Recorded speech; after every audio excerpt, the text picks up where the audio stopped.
वाहेगुरु जी का खालसा, वाहेगुरु जी की फतेह जी।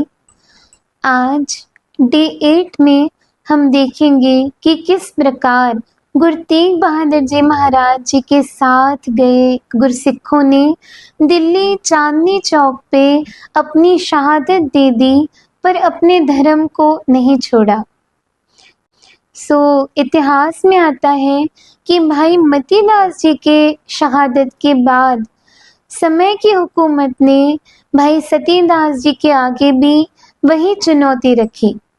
भाई सतीदास जी को अनेक प्रकार के लालच दिए गए और उनको धर्म छोड़ने के लिए ललचाया गया।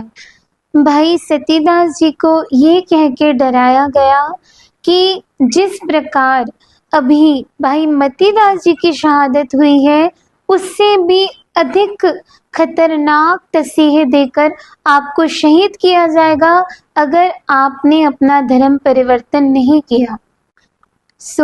भाई सतीदास जी ने बड़ी ही निडरता से ये जवाब दिया कि जिन सुखों की आप बात कर रहे हो, अपने धर्म को छोड़ के इन सुखों को भोगने से अच्छा है कि मैं अपनी शहादत दे दूं। और रही बात खतरनाक तसीहों की, मैं तो कब से इंतजार कर रहा हूँ कि जिस प्रकार मेरे भाई मतीदास जी ने अपनी शहादत देके, अपने इन प्राणों की कुर्बानी देके, अपने गुरु के वचनों पे चल के अपने धर्म को निभाया है, उस प्रकार मेरी भी जल्दी बारी आए तो मैं भी अपने गुरु के बताए हुए वचनों पे चल के, अपने धर्म पे अडोल रह के, अपनी शहादत देके इस जीवन को सफल करके जा सकूं।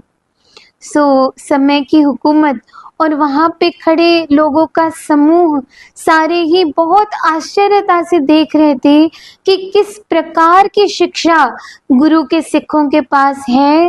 धन्य है गुरु और धन्य है गुरु के ऐसे प्यारे जो किसी भी कीमत पर अपना धर्म छोड़ने के लिए तैयार नहीं है।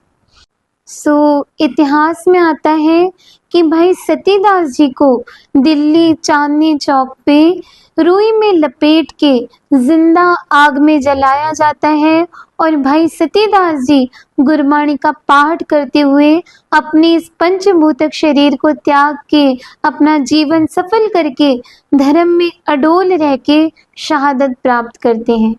और वहां पे गुरु साहब जी को बहुत प्रसन्नता होती है कि मेरे सिख अपने धर्म में किस प्रकार पक्के हैं और किसी भी लालच पे वो अपना अभिमान, अपने धर्म को छोड़ने के लिए तैयार नहीं है। इस प्रकार भाई सतीदास जी के बाद समय की हुकूमत भाई दयाला जी को पूछती है कि अभी आपके सामने आपके 2 भाइयों की शहादत हो चुकी है, क्या आप भी अपनी जान गंवाने के लिए तैयार हैं या आप हमारा धर्म कबूल करेंगे?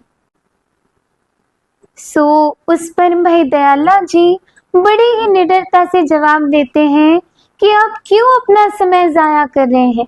हम गुरु के सिख हैं और हमें अपने धर्म को निभाना अच्छे से आता है। हम अपनी कुर्बानी तो दे सकते हैं पर अपने धर्म को किसी कीमत पे नहीं छोड़ सकते। ये जवाब सुन के जो समय की निर्दयी हुकूमत है, उन्होंने भाई दयाला जी को चांदनी चौक पे एक देग में उबाल के शहीद किया। और भाई दयाला जी धन्य है गुरु के सिख जिन्होंने गुरबाणी का पाठ करते अपने गुरु को सामने उनके दर्शन करते हुए अपनी शहादत प्राप्त की, पर मुंह से एक आह तक की आवाज नहीं निकाली। ये है गुरु के सिख जिनके सामने दुनिया की हर लालच, हर सुख रखा गया, पर उन्होंने मौत को कबूल किया, अपने धर्म को नहीं छोड़ा। आज हमें सोचने की जरूरत है कि आज हमारे समाज में कहीं ना कहीं ये बात बहुत चल रही है कि कोई थोड़े लालच के वश होके अपने धर्म को छोड़ने के लिए तैयार हो जाते हैं। हमें सीखना चाहिए इन गुरु के सिखों से जिन्होंने अपने प्राण देकर अपने धर्म की रक्षा की और धर्म को बचाया, जिनकी वजह से आज हम अपने धर्म में जी पा रहे हैं।